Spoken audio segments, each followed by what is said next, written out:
Hello, everyone. Welcome back. Please comment, rate, subscribe, folks. Comment, rate, subscribe, like the videos.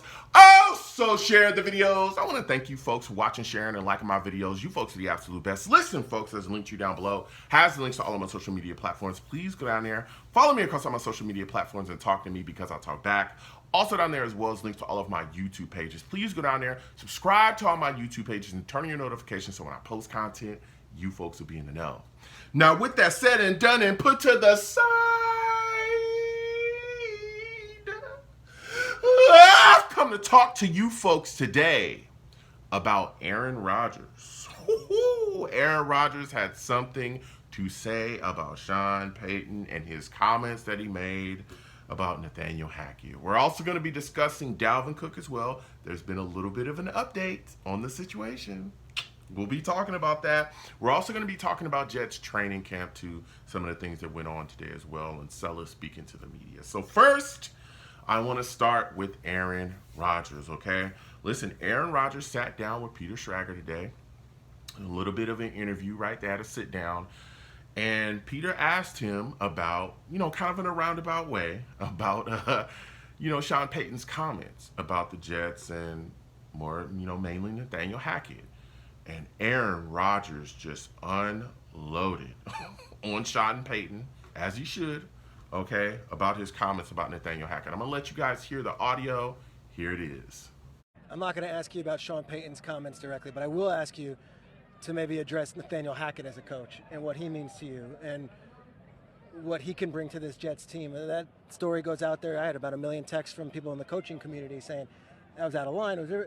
Yet you see Hackett out here, he's still pumped up. I don't think it affects him as much as maybe it affects everyone on the outside, and yet you and him have this great bond and union together where you've always had his back, he's always had yours. Yeah, I love Nathaniel Hackett, and those comments were very surprising. For a coach to do that to another coach. My love for Hackett goes deep. We had some great years together in Green Bay, kept in touch.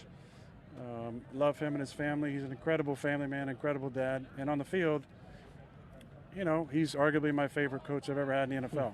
Just his approach to it, how he makes it fun, how he cares about the guys, just how he goes about his business with respect, with leadership, with honesty, with integrity.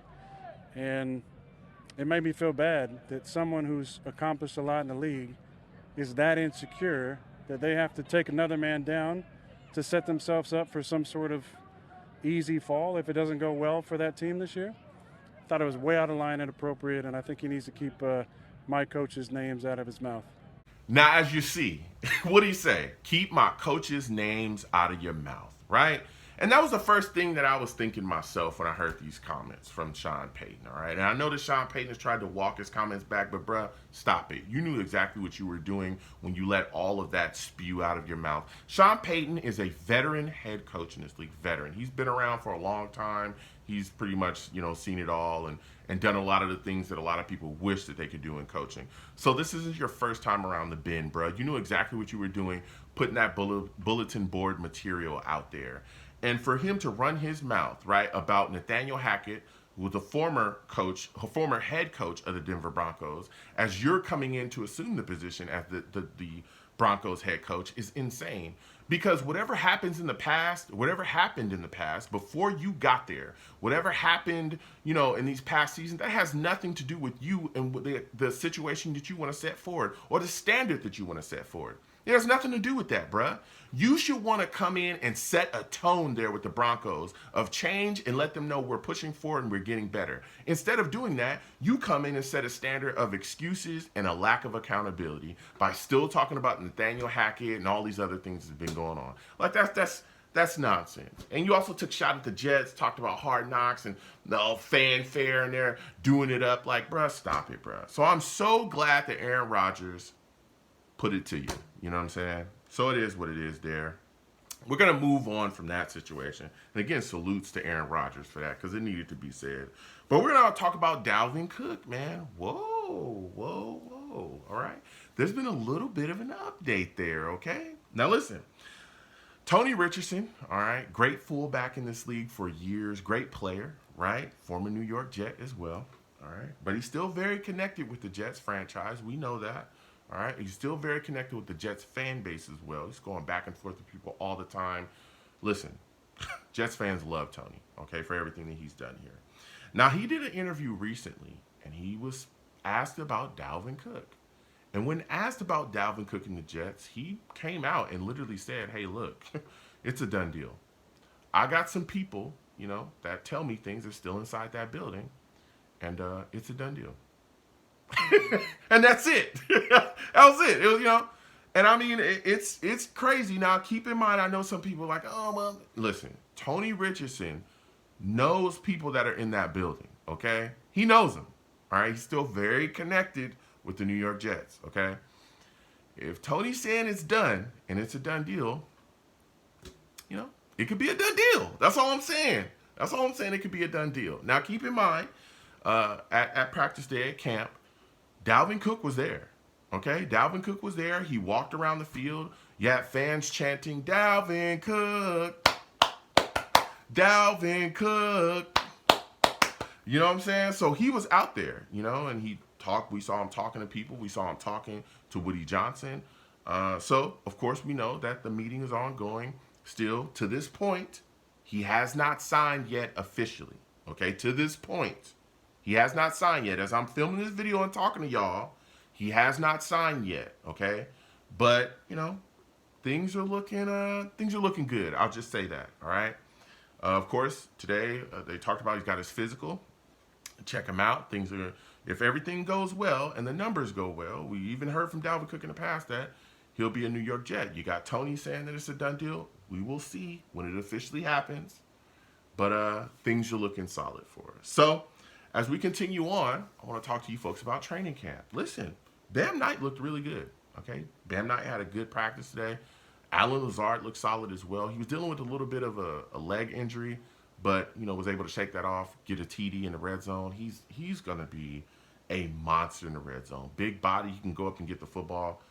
Woo, what a weapon. All right, but one of the things that really, really caught my eye, right, was the tight end usage. Okay, because in the past, the New York Jets have struggled utilizing the tight end effectively and getting solid, consistent production from the tight end position.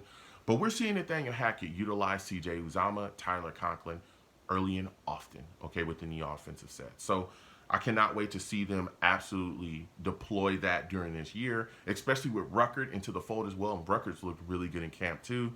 This is going to be exciting to see the New York Jets really take it to people utilizing their tight end position. Also, another thing that I'm seeing as well that I like is after, things kind of move and shake during practice as far as, offense kind of matching with the defense going back and forth, we see Aaron Rodgers often go over to Jets defenders and talk to them.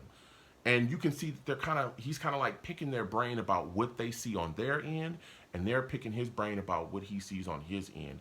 And that bodes so well for the New York Jets, and it promotes growth, because guess what? Aaron Rodgers is asking a defender, hey, what did you see? What did you think was going to happen? Did what actually happen? Was that something that you could predict, right? And so what that does is help him disguise what he does better on the offensive side, so that when he faces other NFL defenses, he's going to be like, oh, I'm pretty much in this guy's mind. I can pretty much tell what he's thinking and where he might go, because this is what our safeties talk about when they see things, right? And then again, from Jordan Whitehead's perspective, he's picking Aaron Rodgers' brain and saying, okay, well, what did you see from your end? And the way that I moved, or the way the defense was set, what did you think you could take advantage of? So he can go back to his defense and say, hey, look, Aaron Rodgers, who's an unbelievable quarterback, this is what he saw. Maybe we can move and shake things a little bit here and kind of disguise it this way, so that it'll be a big surprise, and he'll think one thing, but it'll be something completely different than what we're actually running on the defensive side of the ball. So that does really good for the New York Jets as far as competition and getting better, right? Also, Sulla spoke with the media today, talked about Zach Wilson and Mekhi Becton playing in the upcoming Hall of Fame game. We know that he said as well that he's not going to play, starters, but they're going to put a lot of vets out there, guys that are moving and shaking. And so Wilson is going to be out there, all right? We'll see. Wilson is battling for that number 2 spot, and it's looking like he might be the guy that grabs it. We'll see. I don't want to speak prematurely about that. And also, again, he said that Mekhi Becton's going to be playing out there. So we're going to see Mekhi Becton. We know that he's, getting his feet underneath him, and he's pushing and still trying to compete for that tackle spot. So we'll see what happens going forward. Comment down below. All right, let me know what you folks think. How do you folks feel about Aaron Rodgers and what do you have to say about Sean Payton? Also, give me your thoughts about Dalvin Cook and the update from Tony Richardson. How do you folks feel about that? And what are your thoughts about Jets training camp? You got Wilson and Becton playing in the upcoming Hall of Fame game. Let me know what you folks think. You folks have a good one. Peace.